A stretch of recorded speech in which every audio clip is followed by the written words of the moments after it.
अस्सलाम वालेकुम, मेरा नाम फ़वाद है और हम लोग क्लास 10 का एक और टॉपिक डिस्कस करने लगे हैं जो प्रैक्टिकल एक्टिविटी है। बेसिकली ये एक एक्टिविटी है कार्बन डाइऑक्साइड डिटेक्ट करने के लिए। तो पहले मैं इसको थोड़ा ओवरव्यू दे दूं, फिर मैं बुक की तरफ आऊँगा। Let's move to our screen. अच्छा भाई, तो हमारी बुक में जो प्रैक्टिकल दिया हुआ है ना, वो कुछ इस टाइप का है कि हमें उसमें डिटेक्ट करना है कि प्लांट्स जो है वो कितनी अमाउंट में कार्बन डाइऑक्साइड को इन या आउट कर रहा है। ठीक है ना। तो इसमें हमें एक अदर केमिकल चाहिए होगा, या इसको इंडिकेटर भी कह देते हैं। ठीक है, इंडिकेटर इसका नाम है हाइड्रोजन बाइकार्बोनेट। ठीक है, इसका फॉर्मूला होता है ये।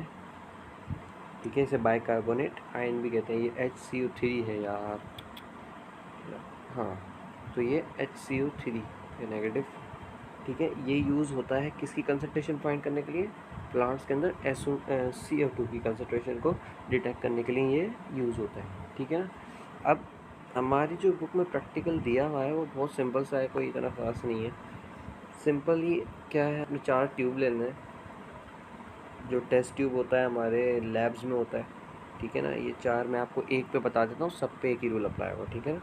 यहाँ पे इसको थोड़ा सा अच्छा सा बनाते हैं, कोशिश करते हैं अच्छा सा बनाने की। ये ठीक है भाई, ये एक फ्लास्क है। ठीक है ना। आपने क्या किया है, इसमें एक थ्रेड लिया, थ्रेड मतलब धागा। आपने उसको एक लीफ से कनेक्ट कर दिया, लीफ को मतलब धागे से टाई कर दिया। ठीक है ना। इस लीफ को इसमें रखा और ऊपर से इस फ्लास्क को रैप कर दिया वैक्स के साथ। मतलब रैप कर दिया आपने इसको वैक्स के साथ, मतलब इतना कर दिया कि जो ये फ्लास्क है ना, ये लाइट को रिसीव ना कर पाए, इसके ऊपर लाइट ना लगे। ठीक है ना। चाहे आप इसको किसी भी मीडियम में रखो, इसको आया आप धूप में रखो, या फिर जो है आप इसे साया में रखो। तो इधर आप उसे साया में रखो या सनलाइट में रखो, उसके ऊपर लाइट का कोई इफेक्ट नहीं होना चाहिए। फॉर एग्जांपल ये जो मैं सर्कल कह रहा हूँ कर रहा हूँ, लेट से इसको कंसीडर कर लो कि ये एक रैपिंग है, कि इसके ऊपर जो सनलाइट स्ट्राइक कर रही है वो अंदर तक नहीं जा रही। यानी कि अंदर यहाँ पे जो जगह है, या अगर आप फॉर एग्जांपल एक गिलास लेते हो और उसको सनलाइट में रख देते हो, अबे यार ये गिलास कैसा बन रहा है। ठीक है, फॉर एग्जांपल आप एक गिलास रखते हो, ठीक है ना, ये ग्लास है, लेट्स कंसीडर। ठीक है ना, एक ग्लास है, ये ओपन होता है, यहाँ पे सनलाइट रीच हो जाती है। ठीक है ना, जिसे आप रिफ्रैक्शन कहते हो, रिफ्रैक्शन। ठीक है ना। ये ऐसे नहीं है कि भाई इसको सील हुआ हुआ है आपका टेस्ट ट्यूब। ठीक है ना, अब हम आगे बढ़ते हैं, इसको सील कर दिया हमने।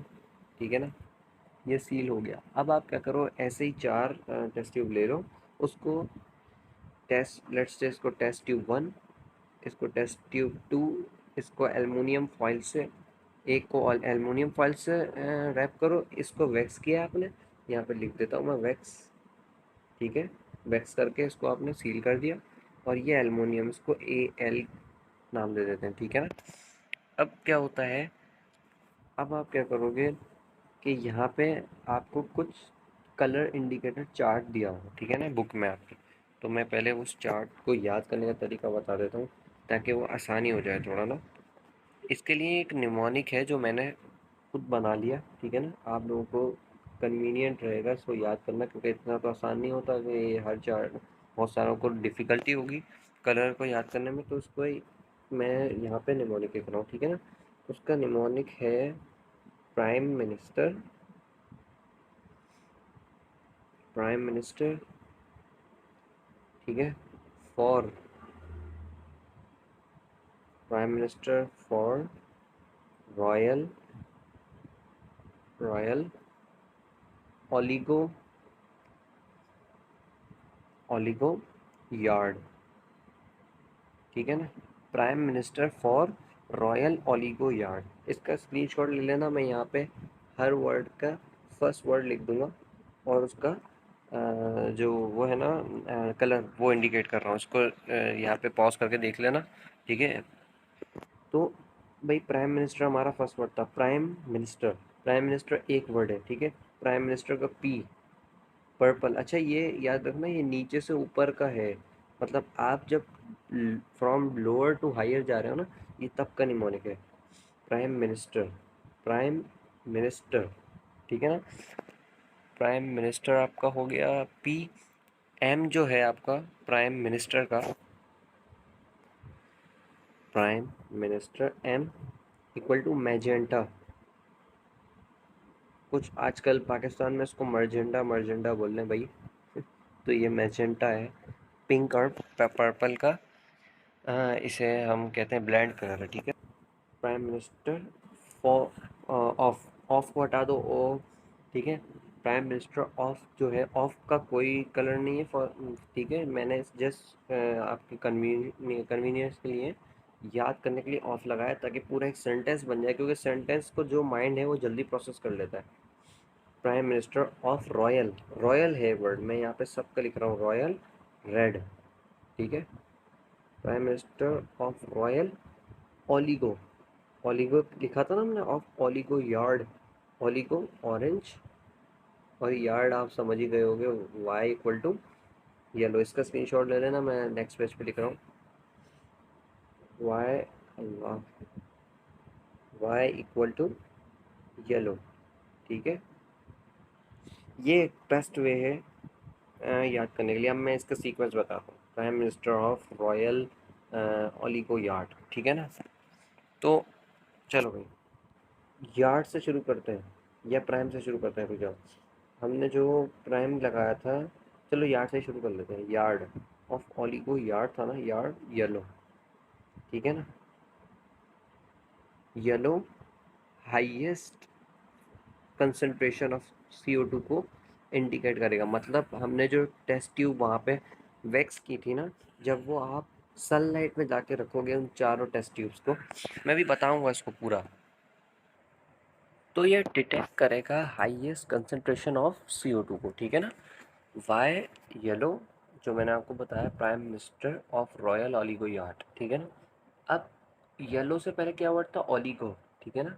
इसको आपको लिखना सीधा है prime minister of oligo yard. For example MCQ में पूछ लेता है कि भाई कंसंट्रेशन हाई होगी तो बताओ इंडिकेटर का कलर क्या होगा, तो यहाँ पे मैं लिख रहा हूँ, ठीक है ना। ओलिगो का ओ ऑरेंज, मतलब हाईएस्ट से थोड़ा कम होगा, यानी कि हाई होगा, हाई, ठीक है ना। ये जो मैं एरिया बना रहा हूँ ना, ये जो बना रहा हूँ, ये CO2 की कंसंट्रेशन है, और ये जो है ये कलर्स है, ठीक है। Prime minister of royal oligo yard, of का हमने कहा था कि कोई वर्ड नहीं है, रॉयल का आ जाओ, ठीक है। आर रेड, ये एटमॉस्फेरिक लेवल है, ठीक है। ना ये हाई हाई है और ना ये लो है, एटमॉस्फेयर। इस पे थोड़ा डिफिकल्ट है, तो इसको इसको देख लो पहले, इसका स्क्रीनशॉट ले लो, ठीक है। हाईएस्ट, हाई और एटमॉस्फेरिक लेवल। अब हम चलते हैं नेक्स्ट में।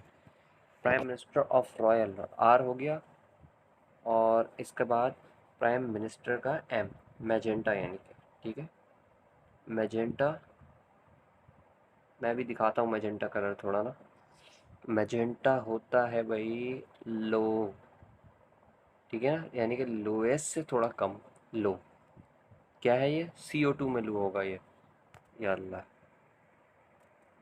देखो भाई, CO2, ठीक है। अब प्राइम मिनिस्टर पी, पर्पल, यानी कि लोएस्ट, लोएस्ट, हमने ये समझ लिया, पूरा इंडिकेटर याद हो गया, और बहुत आसानी से याद रहेगा। Prime minister of royal oligo yard, सिर्फ दो दो मिनट में मेरे ख्याल से ये याद हो जाना चाहिए, ठीक है। ये कलर इंडिकेटर का चार्ट याद हो गया। अब आपसे क्या पूछते हैं कि भाई, जब आपने वो फ्लास्क सनलाइट में रखा, वहाँ पे आप एक्टिविटी फिल कर सकते हो, अगर आपको लैब में कराया जाए स्कूल में, ठीक है। ये सनलाइट है, यहाँ पे आपने वो 4 फ्लास्क रखे हुए, फॉर एग्जांपल ये 4 फ्लास्क है।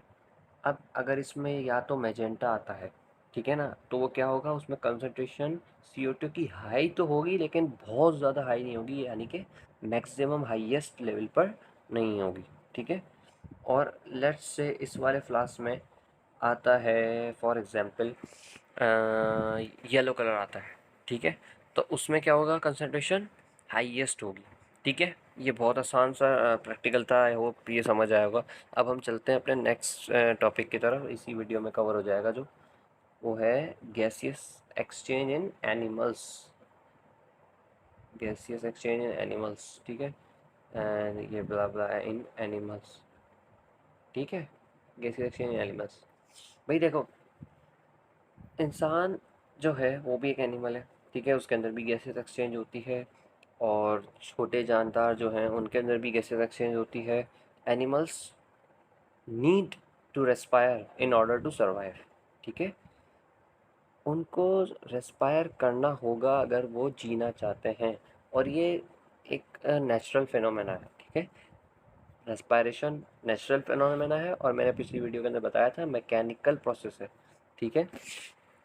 तो भाई जो जैसा हमने पढ़ लिया कि भाई जैसे कि प्लांट रेस्पायर करते हैं CO2 इन करके और O2 आउट करके रात के टाइम पे, ऐसे ही एनिमल्स भी करते हैं, सेम इन एनिमल्स, ठीक है।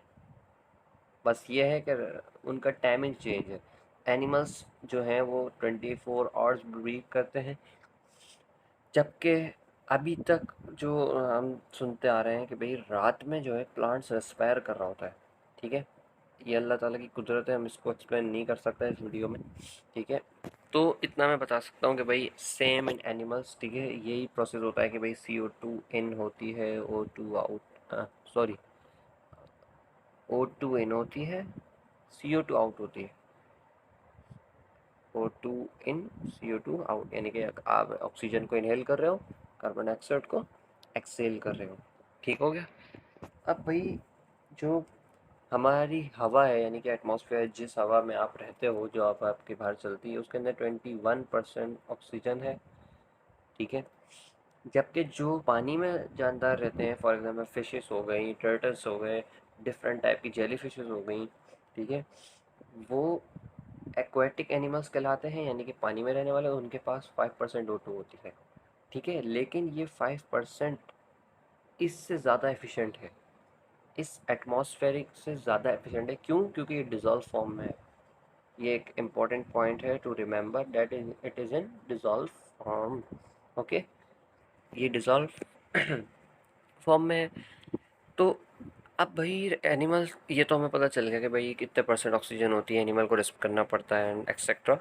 अब ये हमें जानना ज़रूरी है कि भाई एनिमल्स रेस्पायर किसके थ्रू करता है। भाई देखो, एनिमल्स के पास एक ही वो होती है, ज़्यादा कुछ एनिमल्स के पास ये होता है कि वो डिफ्यूजन से करते हैं, यानी कि डायरेक्ट उनकी बॉडी इतनी थिन होती है कि भाई फॉर एग्जांपल ये हाइड्रा है, ठीक है, हाइड्रा, अजीब सा हाइड्रा बनाता हूँ कुछ, ठीक है, ये हाइड्रा है फॉर एग्जांपल ना, हाइड्रा में पता है नीड एरिया को कहते हैं, ये कैरेट ज़्यादा लग रहा है, ठीक है। ये टेंटिकल्स हो गए इसके, अब सही लगा, ठीक है ना। ये आपके CO2 O2 मॉलिक्यूल्स हैं, छोटे छोटे छोटे छोटे छोटे मॉलिक्यूल्स हवा में है, ठीक है। वैसे तो ये मैरीन होता है, चलो डिज़ोल्व फॉर्म में है, हम डिज़ोल्व फॉर्म ले लेते हैं, ठीक है ना। मैरीन में क्या होता है, ये पानी है, इसमें डिज़ोल्व बाइकार्बोनेट आयंस में होते हैं क्या, O2 मॉलिक्यूल्स, यानी कि बाइकार्बोनेट आयंस की फॉर्म में क्या पाया जाता है, ऑक्सीजन पाया जाता है। और जब डिज़ोल्व फॉर्म में कोई चीज़ होती है तो वो ज़्यादा होती है।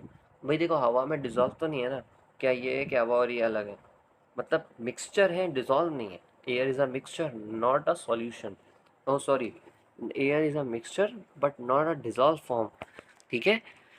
O2 डिसॉल्व है। अब क्या भाई, जैसे ही हाइड्रा कांटेक्ट करता है पानी के मॉलिक्यूल से, ये जो O2 मॉलिक्यूल्स हैं ये डिफ्यूज़ हो जाते हैं इसके अंदर, और हाइड्रा इसी में रिलीज़ कर देता है अपने CO2 मॉलिक्यूल, फिर वो वापस रिसाइकिल होके, वो एक लंबी कहानी है, ठीक है, इतना समझ लो।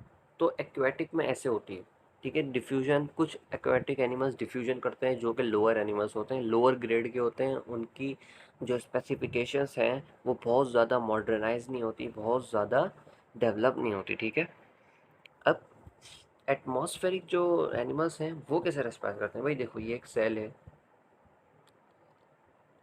पहले तो ये याद रख लो, जो सरफेस या जो भी स्ट्रक्चर जो भी स्ट्रक्चर आपको रेस्पायर करवा रहा है, किसी भी एनिमल को रेस्पायर कर रहा है, उसे रेस्पायरेटरी सरफेस बोलते हैं, ठीक है। रेस्पायरेटरी सरफेस या वो सरफेस है जहाँ पे गैसियस एक्सचेंज हो रहा है, ठीक है। फॉर एग्जांपल एल्वियोलाई जो है आपका ह्यूमन का रेस्पायरेटरी स्ट्रक्चर है, रेस्पायरेटरी सरफेस है, ठीक है। अब हम देखते हैं कि भाई इस रेस्पायरेटरी सरफेस को क्या होना चाहिए, कैसा होना चाहिए कि ये रेस्पायर करे, कि या फॉर एग्जांपल आप एक घर बनवाते हो, उसमें एक गेट लगवाते हो। अब जाहिर सी बात है वो गेट आप इतना मजबूत रखते हो कि कोई भी तोड़कर उससे अंदर ना आ जाए, ठीक है। आप उससे मजबूत रखवाते हो, सेफ रखवाते हैं, आप उसको लॉक करवाते हैं, उसके लिए लॉक लगवाते हैं, फिर उसकी चाबी बनवाते हैं, ठीक है ना। ऐसे ही अल्लाह ताला ने आपके सेल के अंदर एक मेम्ब्रेन रखी है जिसको एक स्पेशलिटी दी है ताकि वो गैसेस को एक्सचेंज कर सके, ठीक है। अब ये स्पेशलिटीज़ क्या है भाई, देखो कोई भी चीज़ जितनी पतली होगी,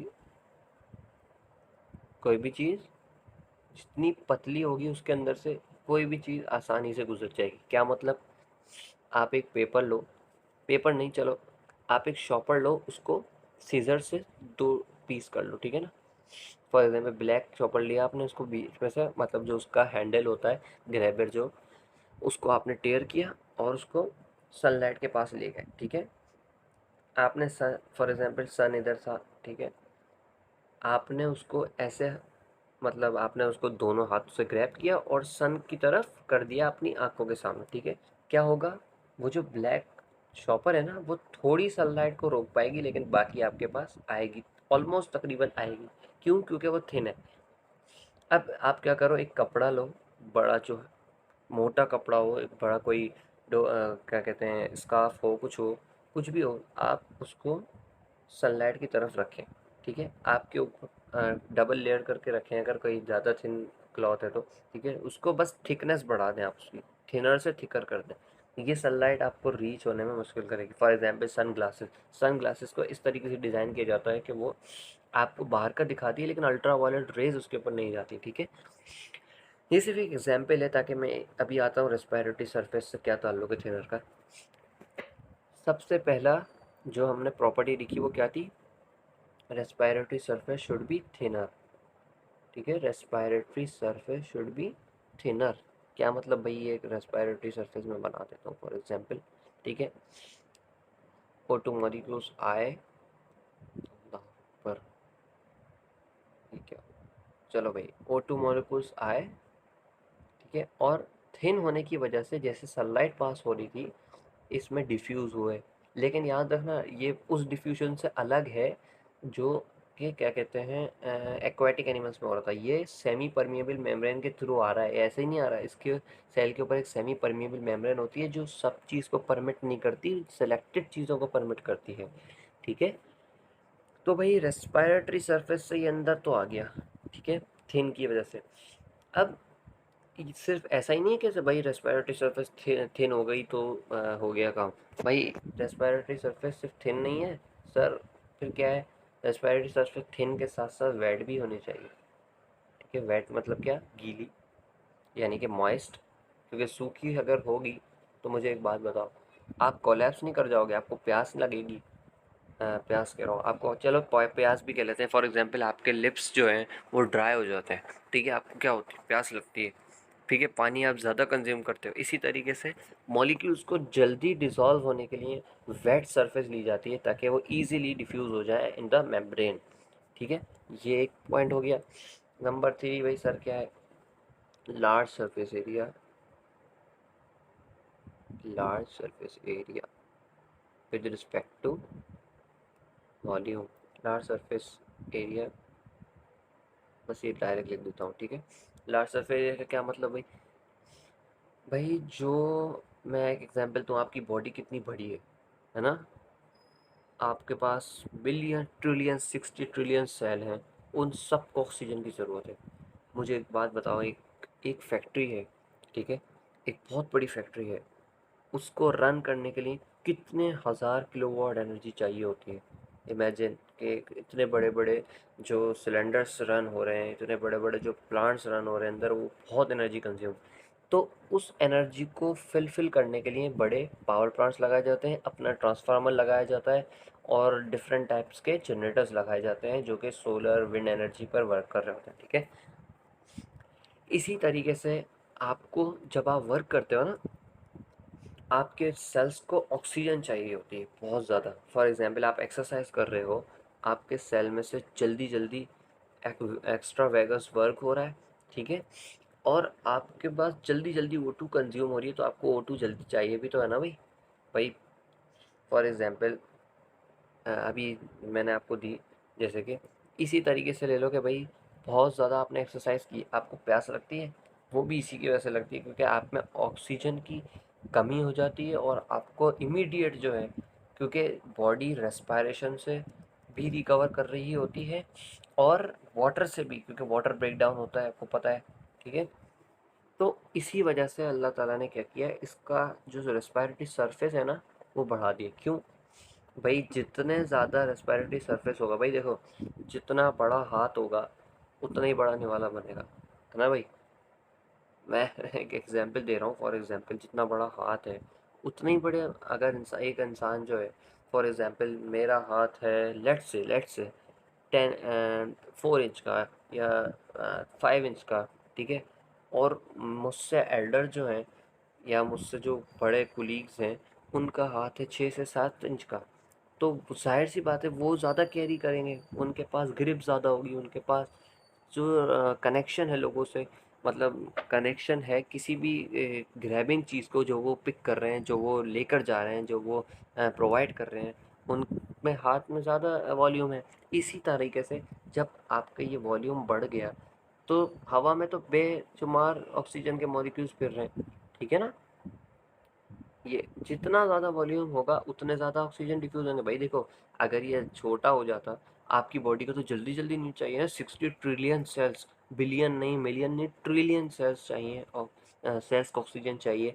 तो इसलिए 10 टाइम्स ह्यूमन का, आपको पता है, 10 से 20 टाइम्स एल्वियोलाई जो है ना आपका जो रेस्पिरेटरी स्ट्रक्चर है एल्वियोला है, 10 से 20 टाइम्स उनका जो सरफेस एरिया है वो आपकी बॉडी से बड़ा है। मतलब आपकी बॉडी में कितने सारे सेल्स और कितनी सारी नर्व्स चल रही हैं। अगर कहा जाता है कि अगर आपके लंग्स ही को खोला जाए ना, अगर वो कॉइल्ड हुए में, वो इतने ज़्यादा कॉइल्ड में कि अगर खोला जाए तो एक टेनिस कोर्ट बन सकती है। इमेजिन, एक टेनिस कोर्ट कितनी लंबी होती है, कितनी लंबी होती है कि एक टेनिस कोर्ट बन सकती है, और आपकी बॉडी कितनी सी है, मतलब है तो बड़ी, उसके फंक्शंस भी बड़े हैं, लेकिन बज़ाहिर एक टेनिस कोर्ट के मुकाबले में तो छोटी है ना। तो इसी वजह से इसका सरफेस एरिया ज़्यादा है ताकि ऑक्सीजन के मॉलिक्यूल लार्जली डिफ्यूज़ हो चुके हैं और जो ऑक्सीजन की रिक्वायरमेंट है वो पूरी हो सके। और लास्ट जो इसकी प्रॉपर्टी थी वो मैंने आपको बताई दी कि भाई परमिएबल होती है, जाहिर सी बात है परमिएबल होगी गैसेस के। बुक को भी देख लेते हैं, टेक्स्ट बुक को। भाई ये जो मैंने एक्सपेरिमेंट है ये मैंने एक्सप्लेन किया बिल्कुल। देखो भाई, prime minister of royal oligo yard मैंने इधर लिख दिया था, ठीक है, निमोनिक, और highest yellow yard oligo red magenta prime minister का PM, और P पर्पल, ठीक है।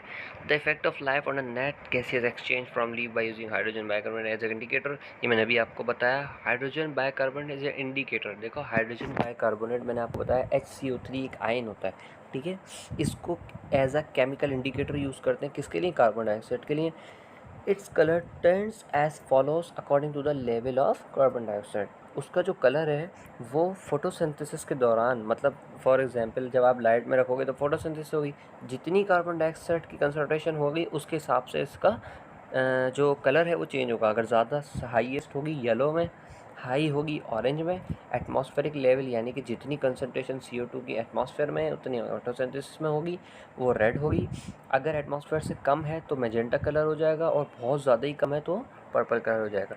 अच्छा भाई, यहाँ पे हमने देखा था 4 test tube stands, aluminium foils और black paper, tissue paper, fresh green leaves, ठीक है, 4 कॉर्क्स, वैक्स, ये वही सारी चीज़ें जो मैंने आपको बताई, thread, glass marking pencil etcetera. ये इसको छोड़ देना, बहुत डीप में हो जाएगा। मैंने बहुत ज़्यादा आसान करके आपको समझा दिया है, जो जिसकी कोई आई थिंक कोई जो वो कहते हैं ना लेफ्ट नो स्टोन अनटर्न, मैंने कोई कसर नहीं छोड़ी है आपको बिल्कुल सीधा सीधा समझाने में, क्योंकि ये चाहोगे ना आप लोग कंफ्यूज हो जाओगे इसमें। तो भाई मार्क टेस्ट ट्यूब एज 1 2 3 4, मैंने आपको बताया 1 2 3 4 मार्क कर दो उसको। Fill each test tube quarter full with hydrogen carbonate, आपने वो इंडिकेटर डाला उसके अंदर, ठीक है। एक लीफ को मतलब जो 1 2 3 वो हैं आपके ट्यूब्स, उसको उसमें लीफ को थ्रेड से हैंग करके डाल दो, ठीक है, और फिर उसको लाइट में रख दो, ठीक है ना। और आप नोट करें, record your observation given below in the table by tick marking the right in the following table. वही बात जो भाई टेस्ट 1 में टेस्ट ट्यूब में अगर आपका इन्होंने लगे हाँ लाइट थी टेस्ट ट्यूब में, टेस्ट ट्यूब 2 में नहीं थी, टेस्ट ट्यूब 3 में थी या नहीं थी, आप ये सुनो करते रहना। ये पूरा एक्सपेरिमेंट आपको करवाया जाएगा, ये तकरीबन मैंने आपको समझा दिया, ठीक है। फिर कार्बन डाइऑक्साइड बताएंगे कि भाई अगर यहाँ पे indicator colour after an hour, 1 घंटे के बाद अगर आप देखो इंडिकेटर का कलर क्या हो रहा है, ये ऑरेंज हो रहा है या वो येलो हो रहा है, आइदर वो रेड हो रहा है, मैजेंटा हो रहा है, एक्सेट्रा। तो ये हमारा एक टॉपिक ये वाला हो गया। आप थोड़ा सा गैसियस एक्सचेंज इन एनिमल्स भी देख लेते हैं बुक का। अच्छा भाई, तो गैसेस एक्सचेंज इन एनिमल्स मैंने आपको समझा दिया है, इसका थोड़ा और भी ले लेते हैं। Like plant animal do exchange gases with environment for the respiration process, ये मैंने अभी आपको बताया। जैसा कि प्लांट्स से करते हैं ऐसे एनिमल्स को रेस्पायर करना पड़ता है in order to obtain energy from food, ठीक है, in order to obtain energy. अब ये देखो देखो रेस्पायरेशन एक एनर्जेटिक प्रोसेस है। ये कह रहा है कि भाई ताकि हम गैसेस एक्सचेंज कर सकें, ताकि जो फूड है उसको ब्रेक कर एनर्जी बना सकें, ठीक है। They take in oxygen and give out carbon dioxide, जो कि रेस्पायरेशन के अंदर होता है। So the process of gases exchange is ultimately linked with the respiration. तो डायरेक्टली गैसेस एक्सचेंज को हम रेस्पायरेशन भी कह देते हैं। जैसा कि रेस्पायरेशन में होता है कि भाई ऑक्सीजन इन होती है और CO2 आउट होती है, तो इसलिए हम गैसेस एक्सचेंजेस को डायरेक्टली रेस्पायरेशन भी कह सकते हैं। सर भाई इधर कह रहा है the respiratory medium for aquatic animals is water. मैंने आपको कब बताया कि मछलियाँ, टर्टल्स, जेलीफिशेस वगैरह इन सब का जो रेस्पिरेटरी मीडियम है जिसमें वो रेस्पायर करते हैं, जहाँ पे वो सांस लेते हैं, वो वाटर है।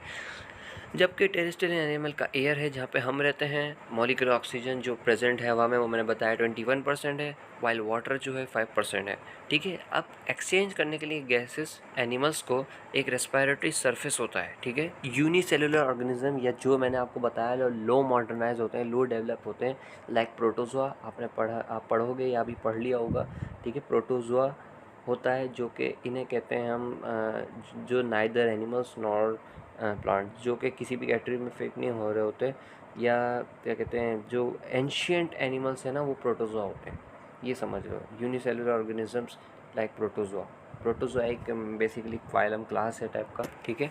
The plasma membrane serve as the respiratory surface, ठीक है। प्लाज्मा मेम्ब्रेन जो होती है वो रेस्पिरेटरी सिस्टम होती है, मैंने आपको बताया सेमी परमेबल होती है, वो हर किसी चीज़ को परमिट नहीं करती, ठीक है। In multicellular animals, their body surface or some internal surface could serve as the respiratory surface। जैसा कि मैंने आपको बताया कि भाई यूनिसेलुलर के अंदर डिफ्यूजन भी हो सकती है और प्लाज्मा मेम्ब्रेन के थ्रू वो एक्सचेंज भी कर सकता है। इसी तरीके से मल्टी सेलुलर जो हाई मॉडर्नाइज एनिमल्स हैं, जैसे हमारे अंदर जो डिफ्यूजन नहीं हो रही ना, डायरेक्ट गैसेस तो नहीं आ रही, हमारे अंदर एक पूरा पैसेज है ट्रेकिया से होता हुआ, वो bronchi, bronchioles, alveoli different type से आता है, ठीक है। तो ये यही कहना चाह रहे हैं कि भाई मल्टी सेलुलर ऑर्गेनिज्म के अंदर कुछ सरफेस स्ट्रक्चर होते हैं, इंटरनल सरफेस भी होती हैं, जो कि हेल्प करती हैं और सर्व करती हैं as a respiratory surface. Properties of respiratory मैंने आपको बताया, थिन होती है, वेट होती है, परमेबल, ये इसका हम डिस्कस कर चुके हैं। प्रोपोर्शन ऑफ रेस्पिरेटरी, अब इसको थोड़ा सा मैं समझा देता हूँ, छोटा सा ये भी। It must B sufficiently large enough, जैसा मैंने आपको बताया कि भाई उसका जो सरफेस एरिया है in relation to volume of the body वो ज़्यादा होता है। क्यों भाई? इट मस्ट बी सफी large enough to exchange gases for all the cell of the body, ठीक है। ताकि वो, मैंने आपको बताया 60 ट्रिलियन सेल्स होते हैं एक बॉडी के अंदर, 60 ट्रिलियन, उन सबको ऑक्सीजन पहुंचानी है। तो इसी वजह से अल्लाह ताला ने जो सरफेस एरिया है वो ज़्यादा रखा है। For example the total surface area of the respiratory surface in human, हमारी जो रेस्पिरेटरी सरफेस है ना ह्यूमंस की, वो है alveoli. Alveoli is the respiratory structure, respiratory surface of the human body. अब ये क्या बोल रहे हैं कि भाई in human is about 20 times the size of the body, 20 गुना ज़्यादा होता है जो रेस्पिरेटरी सरफेस है इंसान का, 20। इसी वजह से अल्लाह ताला ने इंसान का जो रेस्पिरेटरी सरफेस है वो ज़्यादा रखा क्योंकि उसके अंदर सेल्स मॉडर्नाइज हैं, हाई लेवल हैं, हाईली डिफ्रेंशिएटेड हैं, एक दूसरे से कम्युनिकेट कर नहीं सकते, करते हैं मतलब, लेकिन बहुत हाईली डिफ्रेंशिएटेड होते हैं, प्लाज्मोडेस्माटा के थ्रू कनेक्टेड होते हैं, लेकिन हाईली डिफरेंशिएट होते हैं कि अगर आपकी कट जाए तो वो दोबारा रीजनरेट नहीं होती। हालांकि दूसरे लोअर एनिमल्स के अंदर ऐसा मुमकिन है कि वो दोबारा अपनी बॉडी को रीजनरेट कर सकते हैं। आई होप इधर तक समझ में आएगा। मिलता हूँ अपनी नेक्स्ट वीडियो में। अल्लाह हाफिज़।